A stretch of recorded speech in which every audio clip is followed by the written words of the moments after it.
नमस्कार, आप देख रहे हैं बिग फाइट लाइव। आपके साथ मैं श्वेता मिश्रा अवस्थी।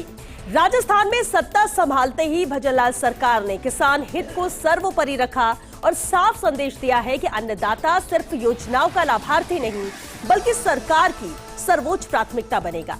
भाजपा सरकार ने महज 2 साल के भीतर प्रदेश में खेती किसानी की दिशा और दशा दोनों बदली है। फसल बीमा में देश भर में पहला स्थान, किसान सम्मान निधि से 76 लाख से ज्यादा किसानों को सीधा लाभ और खेत खेत तक पानी पहुंचाने जैसी बड़ी योजनाएं। भजनलाल सरकार में कृषि कल्याण की मजबूती से गवाही दे रही है। बीज मिनी किट से लेकर फार्म पॉन्ड व डिग्गी, फसल बीमा से लेकर चारा मिनी किट और एग्रीकल्चर एजुकेशन से जुड़ी छात्राओं को प्रोत्साहन, हर योजना जमीन पर उतरी और किसानों तक पहुंचा डायरेक्ट बेनिफिट। इतना ही नहीं, अवैध खाद बीज माफिया पर सख्त एक्शन से किसानों की मेहनत और मिट्टी दोनों को भी बचाया है। ईआरसीबी प्रोजेक्ट और यमुना जल समझौते जैसे ऐतिहासिक फैसले, इन सब ने लाखों किसानों की सिंचाई और आय की नई राह खोली है। किसान अब केवल अन्नदाता नहीं रहा बल्कि ऊर्जादाता बनने की ओर भी बढ़ रहा है। तो क्या वाकई प्रदेश में किसान सशक्तिकरण का एक नया अध्याय लिखा जा रहा है? आज बात इसी खास मुद्दे।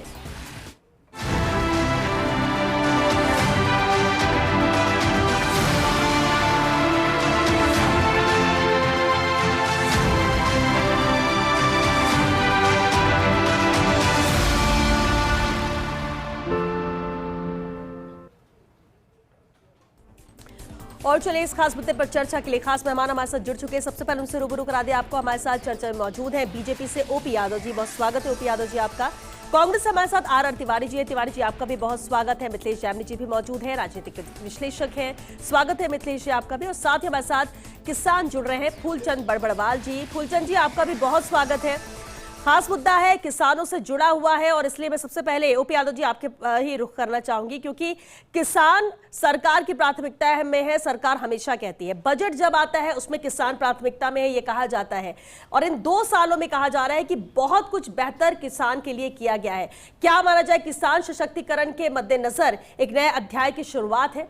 जिस तरह से प्राथमिकता में किसान है और उसके हित में फैसले और योजनाएं लेकर आ रही है सरकार। निश्चित रूप से श्वेता जी, सबसे पहले मैं आपके सभी दर्शकों को मैं अभिवादन करते हुए मेरी बात को शुरू करता हूं जी। ये निश्चित है श्वेता जी कि राजनीति और देश की खुशहाली का रास्ता खेत और खलियानों से निकलता है। ये हम जब से देश आजाद हुआ है तब से हम सुनते आ रहे हैं। लेकिन लंबे समय तक इस देश पे शासन करने वाली कांग्रेस पार्टी, जिसने, क्योंकि ये लोकतंत्र के अंदर किसानों के हितों के लिए ये सारी चीजें जो हम आज जिक्र करेंगे वो सारी चीजें पहले भी थी और पहले भी समय समय पर होती थी, लेकिन उनकी गति बहुत धीमी थी और उनका जो लाभ वास्तव में मिलना चाहिए था किसान वर्ग को वो मिल नहीं रहा था। हमारी जब से सरकार 2014 में आदरणीय मोदी जी के नेतृत्व में जब से बनी है, उसके बाद में किसानों का आप देखिएगा कि उनको एक जो साहूकारों के मकड़जाल से निकालने का काम था, जो समय पर उनको जब धन की आवश्यकता होती थी तो वो साहूकारों के पास जाकर के ब्याज में पैसा लाया करते थे। किसान सम्मान निधि का जो कदम सबसे पहले उठाया था वो एक किसान का सम्मान था। ऐसे ही खाद, जो रासायनिक खाद है उसके अंदर 100% नीम कोटेड करने का जो काम किया, जिसमें कालाबाजारी रुकने का भी उसमें काम हुआ। यूरिया और हमको उसकी डीएपी की खास आवश्यकता होती है किसान वर्ग को, उसमें भी 100% नीम लेपित किया। इन्होंने, कांग्रेस ने कर रखा था 50%। फिर जिस काम को हाथ में लिया उसको समयबद्ध तरीके से पूरा भी किया। अब 1 ड्रॉप मोर क्रॉप का जो सिद्धांत लाए, कम पानी में अधिक फसल लेने का, वो भी हमारी पार्टी लेके आई। किसान सम्मान निधि, किसान क्रेडिट कार्ड लाने का काम किया तो भारतीय जनता पार्टी ने किया। समृद्ध किया किसान को तो भारतीय जनता पार्टी आने के बाद में किया, निश्चित रूप से तय है। और पिछले 2 वर्ष से राजस्थान में भारतीय जनता पार्टी का शासन है, केंद्र में भी भारतीय जनता पार्टी का शासन है उसका हमें लाभ ये मिल रहा है कि हमें जो भी योजनाएं समय पे उतारनी होती है किसानों के हित के लिए, उसमें हमें तुरंत केंद्र सरकार से सहायता मिलती है। ठीक है ओपी यादव जी, एक बात तो अहम है, देखिए ठीक है, सरकार के लिए किसान प्राथमिकता में है, कई अहम योजनाएं लेकर आई जा रही है, उनको लाभ पहुंचाया जा रहा है, लेकिन क्या वाकई में ये योजना, ये लाभ किसान तक पहुंच रहा है? इसको लेकर भी क्या सरकार की मॉनिटरिंग है? निश्चित रूप से पहुंच रहा है। अभी हमारे कृषि विभाग ने जो आंकड़े प्रस्तुत किए हैं जी, उसमें ये बताया गया है कि 5 साल का जो शासन था कांग्रेस का, जितना उसने किसान के लिए किया, हमने उससे आगे बढ़ करके 2 साल में करके दिखाया है, और अभी तो 3 साल सरकार के बाकी पड़े हुए हैं। जब चुनाव आएगा उस समय देखिएगा आप, किसान खुद अपने मुंह से कहने वाला है कि सरकार होता ऐसी हो। तो पंचायत के चुनाव करा लो ना ओपी यादव। ठीक है तिवारी जी, तिवारी जी देखिए, फसल बीमा की बात हो या किसान सम्मान निधि की, इसका लाभ किसानों को मिल रहा है, लेकिन क्या वाकई में, क्योंकि विपक्ष में आप हैं, लगातार आपकी नजर ज्यादा पैनी है कि कितना सरकार जो योजनाएं लेकर आ रही है वो लाभ मिल रहा है कि नहीं? क्या छोटे और जो सीमांत किसान है उन तक भी ये लाभ पहुंच रहा है? जो सरकार के दावे उस पर कांग्रेस क्या, क्योंकि दावे आंकड़े तो एक तरफ है, दूसरी तरफ साथ ही साथ एक बात यह भी है कि जो पिछली सरकार ने नहीं कर पाई वो उससे ज्यादा 2 सालों में सरकार ने किया। किसान मैं ये तो कह रहा हूं श्वेता जी, एक राजस्थान में कहावत है कि थोथा चना बाजे घना, एक रटी रटाई आवाज। हमारे माननीय प्रधानमंत्री मोदी जी के नेतृत्व में, हमारे माननीय मुख्यमंत्री भजनलाल जी के नेतृत्व में हमने इतना काम कर दिया कि जो 5 साल में जननायक अशोक गहलोत जी की सरकार ने नहीं किया वो इन्होंने 2 साल में कर दिया। तो चुनौती दे रहा हूं ना ओपी यादव साहब, किसानों का तो गांव में ही है ना वजूद। राजस्थान में 1 स्टेट 1 इलेक्शन का नारा देने वाले हो ना आप लोग। 2.25 साल से सांप सूंघ गया क्या आपको? कराओ ना आप चुनाव पंचायत के। पंचायत राज को मार करके लोकतंत्र की हत्या कर रहे हो, पता लग जाता गांव में आपने क्या किया, किसानों के लिए क्या किया। आपने तो शहर की सरकार को भी मार दिया। नवंबर में चुनाव होने वाले थे, आप जनवरी पे लिए आए। वादा किया था ना आपने, हाई कोर्ट का आदेश है, सुप्रीम कोर्ट का आदेश है, जनवरी में चुनाव आपने कहा था कि हम चुनाव पर डाइवर्ट हो गए। तिवारी जी, मूल मुद्दा ये कि 7 जनवरी किसानों की बात कर रहे हैं। आपको मतदाता सूची जारी करनी थी, 20 जनवरी तक कुछ नहीं हुआ। तिवारी जी अब दूसरे मुद्दे पर जा रहा, अभी किसान की बात कर ले, आप बताइए ना किसान को लेकर। हाँ, अगर आप नहीं संतुष्ट बताइए, सवाल उठाइए। किसानों की हत्यारी सरकार आज कह रही कि हमने किसानों को दे दिया। अरे वो अशोक गहलोत जी की जननायक की सरकार थी, 21 लाख किसानों का 14,000 करोड़ का हमने ऋण माफ किया था। वो अशोक गहलोत जी की सरकार थी जननायक की, जिन्होंने आजादी के बाद पहली बार मेरे किसान बेटे बेटियों को 2000 यूनिट फ्री देने की घोषणा करी और हमने करके दिखाया। कहे ना अब यादव साहब, आज नया किसान अगर कनेक्शन ले रहा है, आप दे रहे हो क्या उनका 2000 की यूनिट? काला बाजारी में आपका यूरिया बिक रहा है, लट खा रहा है किसान सर्दी के अंदर। आपके किरोड़ीलाल जी मीणा जो मंत्री हैं वो छापा मार रहे हैं, मिलावटी आपको उर्वरक मिल रहा है ना। ये है किसान की पीड़ा।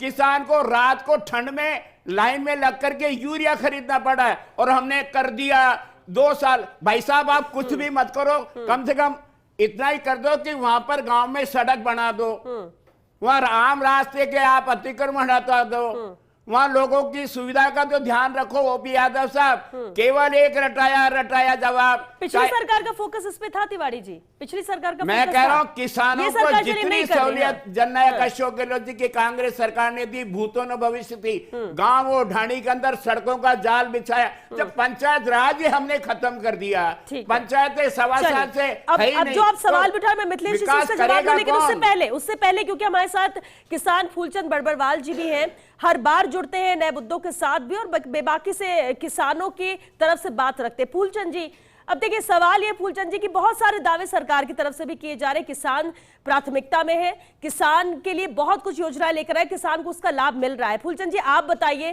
पहले से किसान की स्थिति कितनी बेहतर हुई है, क्या और है जिन चीजों को सुधार होना चाहिए?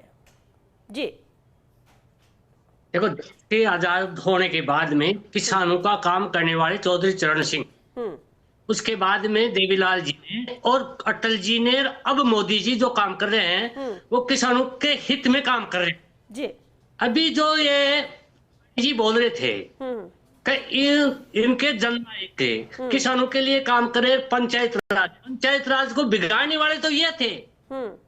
ये पंचायत राज 3 टुकड़े कर दिए इनके मंत्री और इनकी लड़ाई, मुख्यमंत्री की लड़ाई में राजस्थान के पंचायत राज को इन्होंने खंडवंड किया। अरे तो चुनाव तो करा दो बरबड़ साहब, 2.5 साल से आप बैठे हो, कहो ना मुख्यमंत्री जी को किसानों के हितैषी। आज याद आ रहा है क्या आपको डिबेट में? ठीक है, आज तो हम सरकार में नहीं है, ना राजस्थान में है, ना दिल्ली में। कांग्रेस को क्यों कोसते हो आप? तिवारी जी उनको बोलने दीजिए, आप फिर उसका जवाब दीजिएगा अगर आप उससे संतुष्ट हैं, उनको आपको लगता है कुछ गलत कह रहे तो। हाँ फूलचंद जी अपनी बात पूरी कीजिए। मैं ये कहना चाह रहा हूं कि इन सरकारों में किसानों को मद्देनजर रखते हुए काम हो रहा है और भजन लाल जी सरकार में भी हो रहा है। ये नहीं कह रहा नहीं हो रहा, पर मॉनिटरिंग की कमी है क्योंकि प्रॉपर मॉनिटरिंग नहीं हो रही। एक तो किसान के पास किसान का बीमा बनता है, उसकी पॉलिसी क्योंकि वो किस बीमा कंपनी से बीमा है उसका। दूसरा उसका मुआवजा का जो मोदी जी ने कांग्रेस के राज में 33% पूरे तहसील में खराबा होता था, तब वो देता हूं कि उन्होंने खेत को इकाई बढ़ाई और खेत को इकाई बढ़ा के उसका बीमा किया, बीमा से उसकी भरपाई की बात की। ये मोदी जी और भजन लाल जी को धन्यवाद के पात्र है, पर उसकी प्रॉपर जो मॉनिटरिंग होनी चाहिए वो अभी तक ये चालू नहीं कर पाए। और दूसरी बात, जो किसान अपनी उपज पैदा करता है उसके प्रॉपर समर्थन मूल्य पे खरीद अभी तक इन्होंने स्टार्ट नहीं की। तो इस सरकार से मेरा निवेदन है कि उस जो उत्पादन करता है किसान, जैसे बाजरा उसने उत्पादन किया, 2600 की एमएसपी घोषणा की और उस पर बाजरा खरीदा नहीं गया, तो किसान की भरपाई या तो भावांतर, क्योंकि भावांतर कई स्टेट ऐसे हैं जब भावांतर का पैसा किसान को दिया जाता है, जैसे महाराष्ट्र हुआ, तो छत्तीसगढ़ हुई, तो राजस्थान में वो व्यवस्था करे या फिर उसका संपूर्ण खरीद की व्यवस्था करे। ठीक है। दूसरी बात मैं ये कहना चाह रहा हूँ, कब मॉनिटरिंग प्रॉपर रूप से करोगे? ये सरकार 2 साल में इन्होंने आंकड़े दिए, काम अच्छा किया, पर उसकी मॉनिटरिंग प्रॉपर ढंग से अभी तक नहीं हो पाई जी। मेरा कहना यह है। दूसरी बात, इन कांग्रेसियों को मैं ये कहना चाहता हूँ कि ये केवल किसान की बात, किसान के मुद्दे पे तो केवल किसान की बात बोल रहे हैं, क्योंकि किसान के बारे में काला बाजारी की बात ये कर रहे हैं। काला बाजारी में जो मंत्री जी ने जाफा मारा, उनको बचाने के लिए क्यों जाते हैं आगे? नाम बताओ किसने बचाया? आप नाम बताओ बरबड़ साहब, किसने बचाया, किसको बचाया? बनाने के लिए, क्योंकि वो आपकी फैक्ट्रियां थी, इसलिए आपके छापे पड़ रहे थे। और ठीक है, फूलचंद जी वापस आपका रुख करूंगी मैं, थोड़ा कुछ तकनीकी खामी भी आ रही है। मैं मिथिलेश जामनी जी हमारे साथ राजनीतिक विश्लेषक है। मिथिलेश जी, और जब किसान खेती की बात होती है तो बहुत सारे ऐसे मुद्दे राजनीति से इतर भी उस पर सोचना चाहिए। अब जो आज का मुद्दा है उस पर सवाल ये कि सरकार तो कह रही किसान सर्वोपरि है और जो किसान फूलचंद जी हैं उस पर भी वो मोहर लगाते हुए नजर आ रहे हैं। मेरा सवाल आपसे ये है कि किसान को लेकर जो योजनाएं हैं उसका लाभ किसान को मिल रहा है या नहीं मिल रहा है, और खास तौर से छोटे या किसान सीमांत किसानों की बात करें, क्या वहां तक लाभ पहुंच रहे? क्योंकि मॉनिटरिंग को लेकर सवाल फूलचंद जी ने भी उठाया। आपको क्या लगता है पहले से अब में किसान की स्थिति में कितना फर्क आया है, कितना बेहतर हुआ है, और क्या कमियां नजर आती हैं जिस पर काम करने की अभी और जरूरत है, क्योंकि एक दिन में ये चीजें ठीक नहीं होने वाली? देखिए श्वेता जी, अभी तिवारी साहब कह रहे थे कि जननायक ने ऐसा किया वैसा किया। जननायक ने किसान के बेटे का अपमान किया कि किसान के बेटे को कृषि मंत्री बनाया और देश में पहली बार किसानों के लिए अलग से बजट लेके आए, लेकिन पढ़ा किसने? खुद अशोक गहलोत जी ने, मुख्यमंत्री ने किसान के बेटे को आगे नहीं आने दिया। दूसरी इंपॉर्टेंट चीज है कि ये राजस्थान का मैं कहूंगा एक बहुत बड़ा सौभाग्य है कि राजस्थान को एक ऐसा किसान मंत्री मिला हुआ है, कृषि मंत्री मिला हुआ है, जिसे किसी दौर में संघर्ष के दौरान मरा मान के छोड़ दिया गया था, और उसके बाद हमने देखा कि उन्होंने जिस तरीके से छापामारी की और आज पूरे हिंदुस्तान के किसानों को एक सौगात दे दी। जो कृषि मंत्री शिवराज चौहान ने कहा कि हम इस नए जो सत्र आएगा लोकसभा का, उसमें बीज अधिनियम लेके आ रहे हैं, यानी फर्जी जो बीज बेचने वाले हैं उन पर लगाम लगाने की बात कर रहे हैं। तो कहीं न कहीं जब जमीन से निकला हुआ आदमी, और राजस्थान का GSVA जो 26.99% बढ़ा है, यानी जो 2011-12 में 1,19,000 करोड़ था, वो बढ़कर अब 4.23 लाख करोड़ तक पहुंच गया है। तो ये जो इंपॉर्टेंट चीज है कि ये जो वृद्धि हुई है, इसमें मैं कहूंगा कि पिछली सरकार में कृषि मंत्री ऐसा ही था, लालचंद कटारिया, जो खेती किसानी जानता था, जो खुद खेती किसानी करता था। वाटर पौंड जो आज मैं कहूंगा किसानों के लिए वरदान हो गया, जो राजस्थान पानी के लिए बूंद बूंद के लिए तरसता था, वो एक बड़ा काम भजनलाल जी ने किया। भजनलाल जी का मैं कहूंगा कि वो खुद भी किसानी किए हुए हैं। तो ये राजस्थान का सौभाग्य है कि राजस्थान का मुख्यमंत्री भी किसान है और कृषि मंत्री तो संघर्ष करते हुए यहां तक पहुंचा, कई बार एमएलए, कई बार एमपी। लेकिन आप मंत्री से फर्क तो पड़ा, जो नकली खाद बीज के जो छापे पड़े, जो कार्रवाई की गई, जो मौके पर पहुंचकर किया गया। इंपॉर्टेंट चीज है कि उत्पादन बढ़ा है। जो सबसे इंपॉर्टेंट चीज है, किसान के अगर आपकी पॉकेट में ज्यादा मनी आ रहा है तो आप ज्यादा खर्चा करोगे। जिस तरीके से गन्ने का उत्पादन राजस्थान में 21.99% बढ़ गया। दूसरा, किसान सम्मान निधि 9,000 हो गई, 2028 तक 12,000 हो जाएगी। ये फर्क पड़ता है कि मुख्यमंत्री और कृषि मंत्री में ट्यूनिंग हो तो किसान कैसे बढ़ेगा। अब ये कि राजस्थान का सौभाग्य है कि लोकसभा चुनाव के बाद इस्तीफा दे दिया था और इनके खंडित राजयोगी लिखा हुआ करोड़ीलाल जी का, वसुंधरा जी के टाइम भी इस्तीफा दे दिया था। लेकिन अब जिस स्टाइल में उन्होंने मॉनिटरिंग कर रहे हैं, वो रियल में किसानों की सुनवाई करते हैं चाय की थड़ी पर बैठकर। तो ये एक राजस्थान के किसान को एक नई चीज मिली है, जो प्रधानमंत्री नरेंद्र मोदी का ज्ञान है, यानी गरीब, नौजवान, अन्नदाता और नारी शक्ति, उसको मजबूत करने के साथ साथ एक बड़ा काम जो भजनलाल जी करने जा रहे हैं बसंत पंचमी के दिन। बसंत पंचमी किसान बड़ा शुभ मानते हैं और बसंत पंचमी के दिन लगभग 2000 गांवों की गिरदावरी में ग्राम उत्थान शिविर, जब 13 स्कीमें एक साथ आएगी। और जो सबसे इंपॉर्टेंट है कि राजस्थान का किसान ग्लोबल बने, उसके लिए इस साल 2026 में ग्लोबल एग्रोटेक मीट ग्राम 2026 का आयोजन भजनलाल और करोड़ीलाल की जोड़ी करने जा रही है। यानी अपना किसान, चोमू का किसान अपना लहसुन दुबई अभी भी भेज रहा है, लेकिन बाद में ज्यादा बेच सकेगा, उसे इंटरनेशनल मार्केट से जुड़ेगा। जो भी एमएसपी की बात किसान कह रहे थे बड़बड़वाल जी, वो एक इंपॉर्टेंट चीज है कि किसान बार बार स्वामीनाथन आयोग की रिपोर्ट को लेकर बार बार चर्चा करते हैं। और आजाद भारत में इससे कई चीजें हम देखते हैं, सरसों का मांग जो एमएसपी उससे ऊपर बिक रही है, मूंग एमएसपी, जो डिमांड और सप्लाई का मालथस का जो नियम है, उस मालथस के नियम के हिसाब से किसानों को लाभ हुआ है। लेकिन एक ईमानदारी की बात है कि करप्शन, जो मॉनिटरिंग है, मॉनिटरिंग के साथ साथ करप्शन, और वो भी कृषि बीजों में हमने कांग्रेस सरकार में भी देखा, अभी भी देखते हैं, नकली खाद, नकली बीज। ठीक है, ये एक दंश है। दूसरा एक दंश है कि किसानों को समझाने के लिए तमाम ग्लोबल वगैरह सब चीज आ गई, किसान बहुत एडवांस हो रहा, खूब पैसे कमा रहा। अब राजस्थान में गरीब किसान कम रह गए, लेकिन छोटी जोत वाले जो किसान है, लघु और सीमांत कृषक है, उनके लिए 60 दिन अभी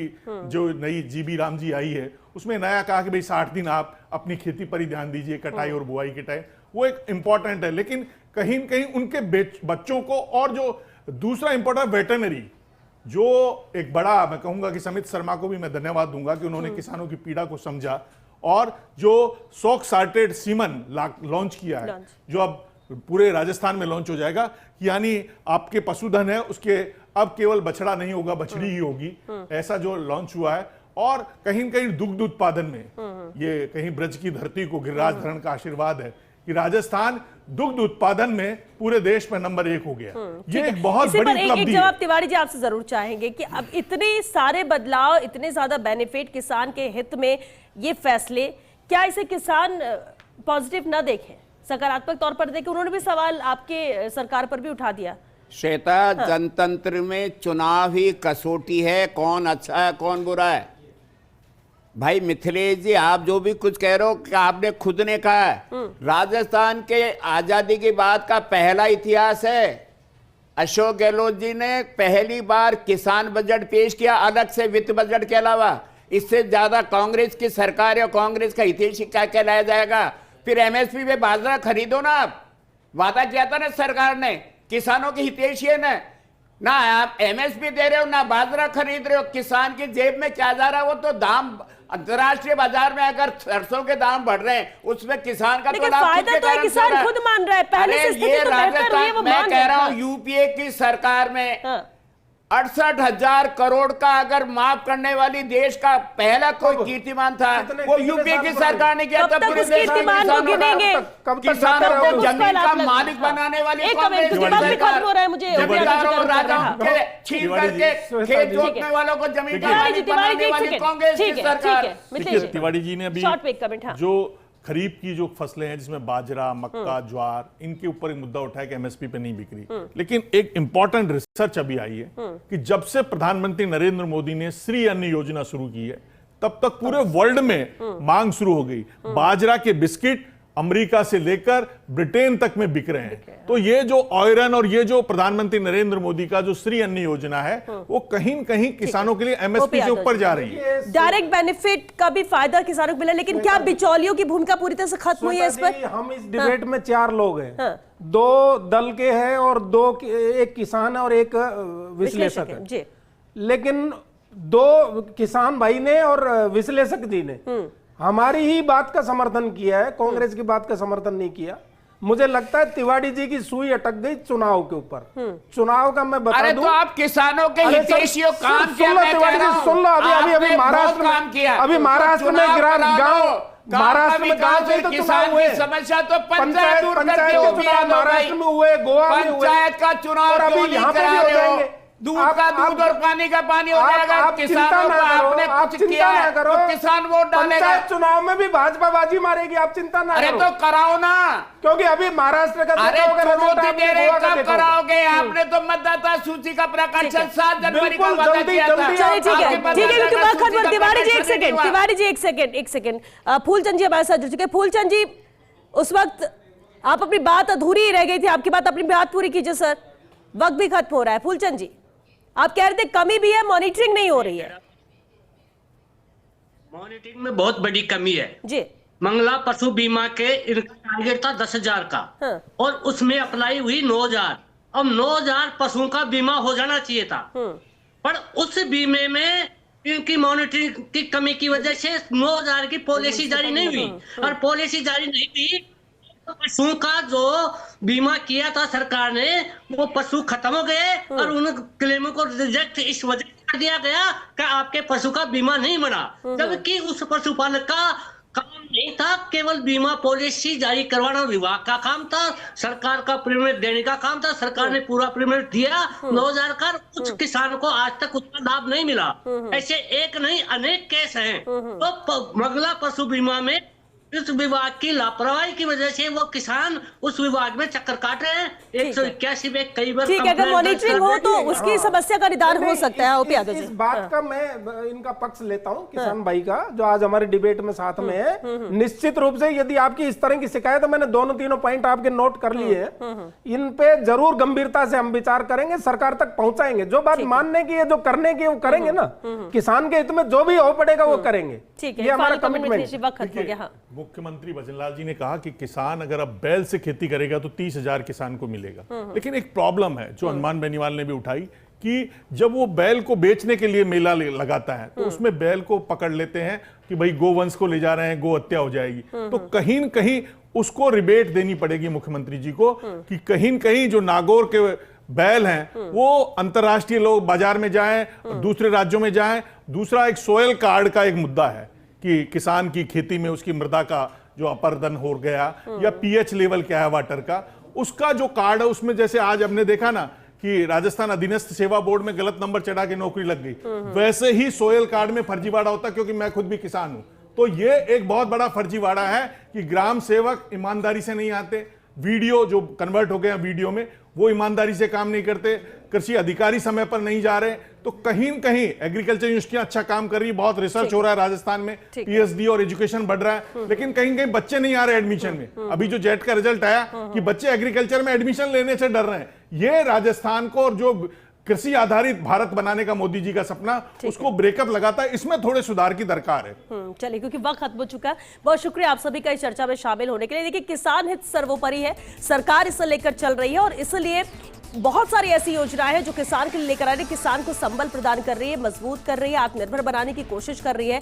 भले अभी भी कमियां हैं क्योंकि एक दिन में चीजें सुधर नहीं सकती, हालांकि किसान मान रहा है पहले से स्थिति में सुधार हुआ है, लेकिन अभी भी कई ऐसी दिक्कतें, और खासतौर से आप घोषणा कर देते हैं, उसकी क्रियान्विति क्या जमीनी स्तर पर हो रही है, क्या लाभ किसान तक मिला है, इसके लिए स्ट्रिक्ट मॉनिटरिंग की जरूरत है, जिसकी दरकार किसान भी कर रहा है कि मॉनिटरिंग होगी तो जहां कमी है या जिसको लाभ नहीं मिल पा रहा कम से कम उस तक लाभ पहुंचे। और इतना जरूर है कि आत्मनिर्भर बनाने की कोशिश सरकार की है, लेकिन ये आपके ऊपर हम छोड़ते हैं कि अब वाकई में किसान पहले से और ज्यादा मजबूत और आत्मनिर्भर बना है या अभी भी सरकार पर ही निर्भर है, और इसमें क्या कमी है। सरकार भी खुद कहती है कि हम सुझाव मांग रहे हैं और कैसे हम बेहतर कर सकते हैं, लेकिन प्राथमिकता में किसान है, सरकार का ये दावा, और सरकार बार बार इसका जिक्र उन योजनाओं के जरिए कर रही है जो किसान के लिए लेकर आई है, किसान के हित में, और किसान को उससे फायदा हो रहा है। चलिए इसी साथ बिग फाइट लाइव मैच के लिए बस इतना ही। नमस्कार।